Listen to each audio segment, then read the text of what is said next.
Tandaan ninyo, kailanmay hindi makakakita ng anumang tanda ang salim lahing ito. At sila'y iniwan niya. Muli siyang sumakay sa bangka at tumawid sa ibayo. Ang pampaalsang ginagamit ng mga Pariseo at ni Herodes. Nakalimutan ng mga alagad na magdala ng tinapay at iisa na lamang ang natira sa tinapay na dala nila sa bangka. Sinabi ni Jesus sa kanila, "Mag-ingat kayo sa pampaalsang ginagamit ng mga Pariseo at ni Herodes." Sabi nila sa isa't isa, "Wala kasi tayong dalang tinapay," kaya sinabi niya iyon. Dahil alam ni Jesus ang kanilang pinag-uusapan, sinabi niya sa kanila, "Bakit ninyo pinag-uusapang kayo'y walang dalang tinapay? Hindi pa ba kayo nakakaintindi? Hindi pa ba ito abot ng inyong isip? Wala ba kayong mata? Wala ba kayong tainga? Nakalimutan na ba ninyo ng paghati-hatiin ko ang 5 tinapay para sa 5,000 tao? Ilang kain ang napuno ninyo ng lumabis na pagkain? 12 po," tugon nila. "At nang paghati-hatiin ko ang 7 tinapay para sa 4,000 tao, ilang kain ang napuno ninyo?" tanong niya. "7 po," muli nilang sagot.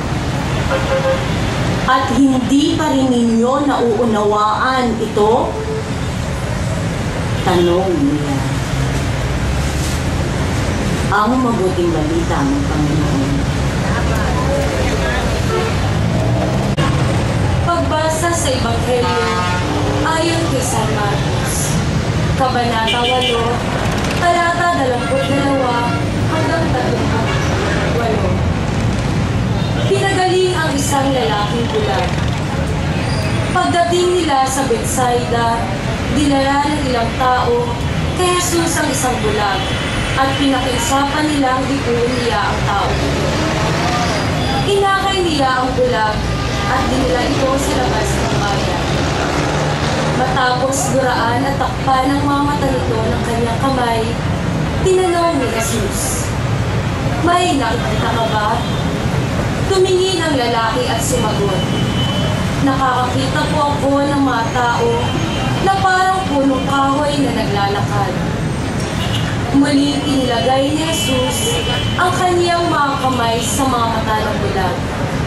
Sa pagkakataong ito, tumingin mabuti ang bulag.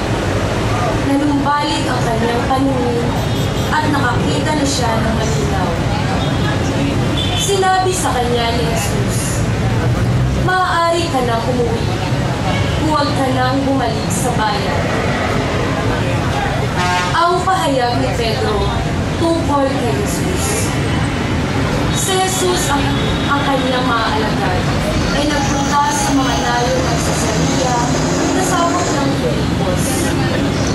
Habang sila'y naglalakbay, tinanong niya ang kanyang mga alagad, "Ano ang sinasabi ng mga tao tungkol sa akin?" Sumagot sila, "Ang sabi po ng ilan, kayo daw po si Juan na tagabautismo. Sabi naman ng iba, si Elias daw kayo. May nagsasabi rin, isa raw kayo sa mga propeta. Ngunit para sa inyo, ano ang masasabi ninyo tungkol sa akin?" tanong niya. Sumagot si Pedro, "Kayo po ang Kristo. Huwag ninyong sasabihin kaninuman kung sino ako." Mahigpit na utos niya sa kanila. Unang pagpapahayag tungkol sa kamatayan at muling pagkabuhay ni Jesus.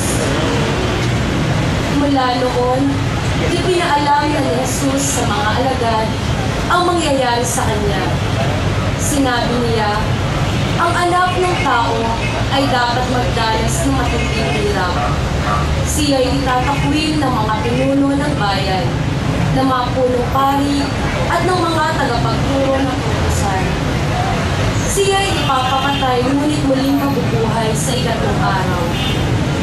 Hayagang sinabi niya ito sa kanila, at dahil dito'y dinala siya ni Pedro sa isang tabi at sinimulang pagalitan.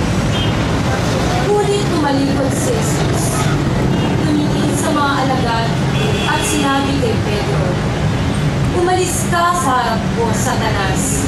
Ang iniisip mo'y hindi galing sa Diyos kundi sa tao."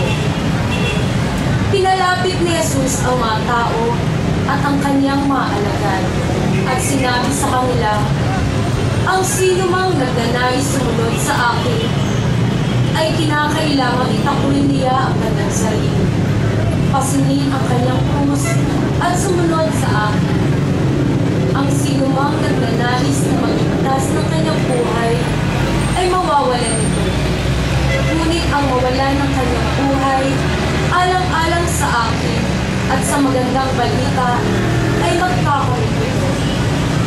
Sapagkat ano ba ang mapapala ng isang tao, makamtan man niya ng buong daigdig, ngunit mapapahamak naman ang kaniyang sarili? Ano ba ang may babayad ng isang tao para mabawi niya ang kanyang buhay?